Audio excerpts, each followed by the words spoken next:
Hey guys, welcome back to another episode of Teen Talk Central. In this week's episode, we're talking all about how to stay in routine even when you're out of town. If you guys are interested in this week's episode and it's something you want to learn more about, then definitely continue listening to this week's episode.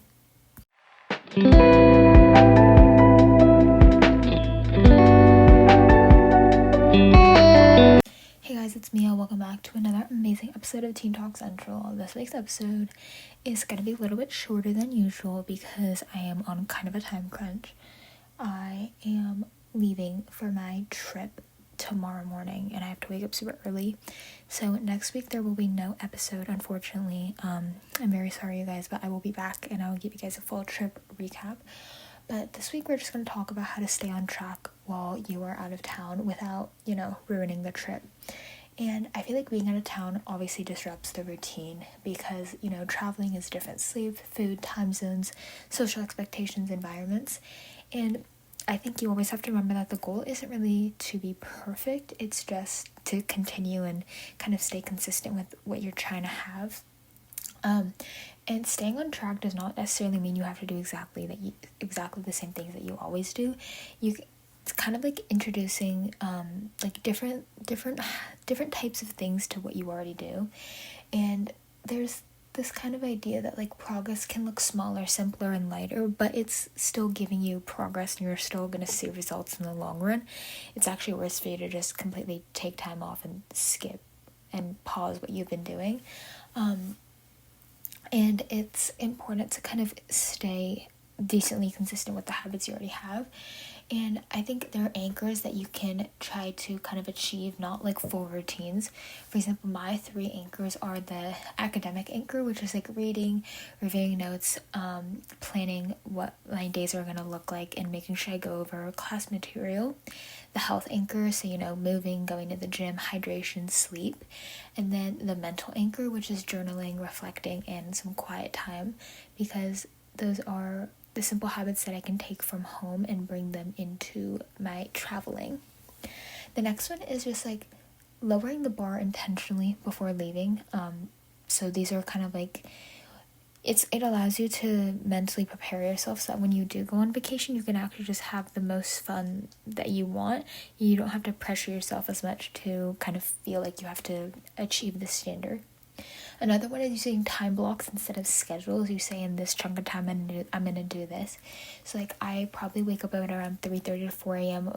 to where I'm gonna go, and so that allows me to get my work done before I kind of spend the day doing a bunch of fun things, and so I can get all my schoolwork done and stuff like that.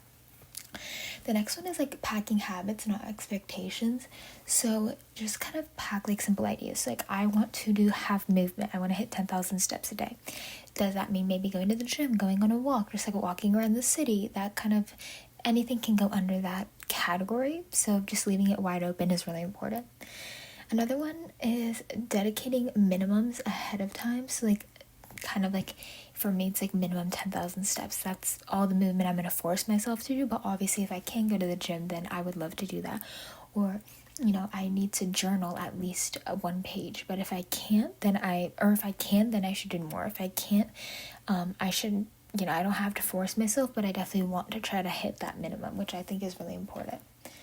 The next one is this social pressure. I feel sometimes people get really pressured to say yes, even when they're not here, and you can say no to things, and you have to balance your presence with self-respect. And sometimes you're traveling and you just want to explore on your own, and that's okay, and you can say no.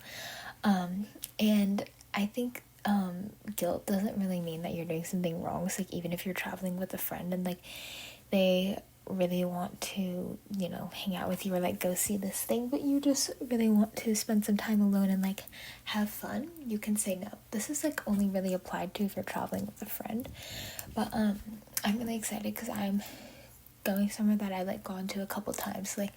I don't have to do as much of the touristy things. I think some people, if you're really doing a lot of the touristy things, it might take a little bit more of your time. But if you're able to kind of take some time for yourself and be able to continue your routines, it would be really nice. And it's something that I kind of recommend everyone do if you're going back somewhere but going back somewhere that you have gone to before.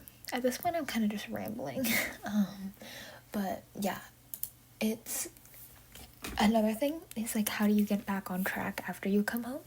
The first thing is like, you don't really have to reset, you just need to resume, because you never stopped. You just kind of have to like take what you've already been doing and then just like go back to what's normal, and just avoid punishing yourself or overcompensation. Just like literally just go back to normal. You don't have to like do anything more special or anything, because that is gonna kind of like amp you up more, and it might make it harder actually to go back.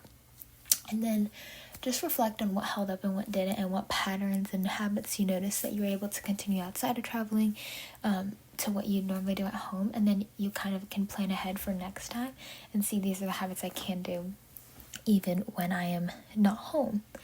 And I think the biggest takeaways is that discipline should be flexible, and life changes and you just have to learn how to adapt. Adapting is so important. And consistency is built through self-trust, not control. You just have to be able to trust yourself. And, travel fully and take care of yourselves, and rest and enjoyment don't erase progress. Just like one workout doesn't make you super fit, one bad day is not going to make the whole difference. I love you guys so much. Thank you guys for listening to another episode of Teen Talk Central. I know this episode was short. I'm so sorry.